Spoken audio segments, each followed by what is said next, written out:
Chase away the winter blues with the sun and sand in Florida. Travel editor Jennifer Weatherhead Harrington joins us with more on the Sunshine State. And Jennifer, I want to get to what makes Florida so unique and a really interesting place to visit, but I do want to start with some of the hurricanes that have recently hit Florida.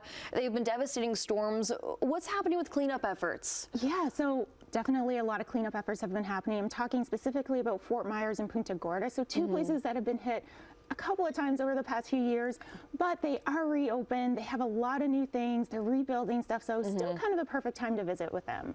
And with Fort Myers, why visit Fort Myers?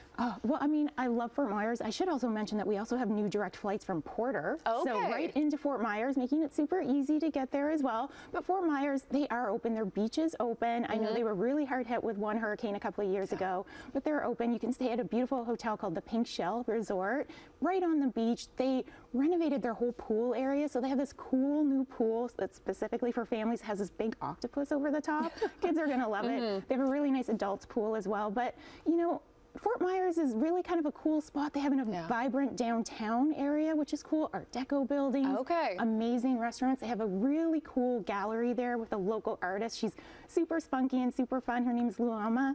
And then they have restaurants like the Ford's Garage. So Ford has a big presence there, but they have really great burgers. And then you also have Bruno's of Brooklyn, which is an incredible brand new Italian restaurant there. So lots of things that you can do in the downtown quarter as well. And you think of more like Miami when I think of like restaurants and busy in Florida, but Fort Myers also has this bustling night scene as well. Yeah, exactly. I mean, there really is so much that you can do. You can definitely go to the beach, but so many other activities that you can do there. Did you know that Thomas Edison spent a lot of time in Fort Myers? He spent his winters there. He did a ton of experiences there, or experiments there, and you can actually go to the Edison and Ford, because they were friends, Edison and Ford winter estate, see how he lived. You can visit his lab. Another really kind of cool, fun family thing you can do without going to the beach.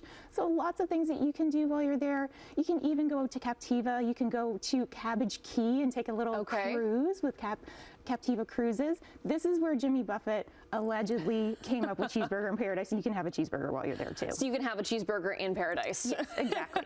Incredible. Well, anywhere that Jimmy Buffett is inspired by sounds like a lovely, lovely place to be. And I understand the second place you went is just a short drive away. Yeah, so Punta Gorda, not very far away from there, but no, they do not have their beaches open just yet. They're still working on that cleanup. They were hit pretty hard in October with a hurricane.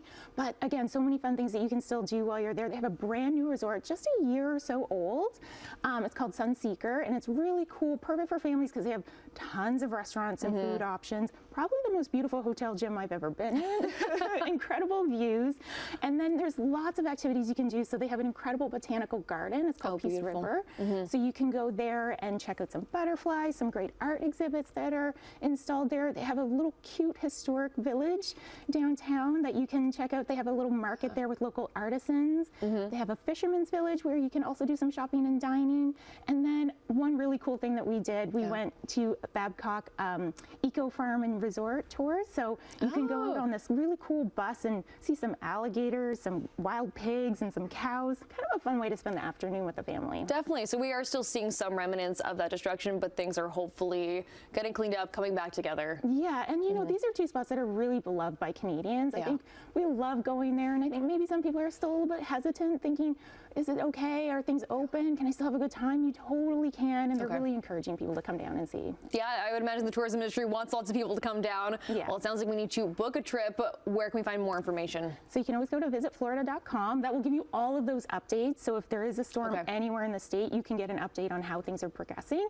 Also, so many great ideas on there to plan out that trip too. Okay, amazing. We'll get that information on our website as well, and much more Morning Live coming up your way. We're going to take a quick break.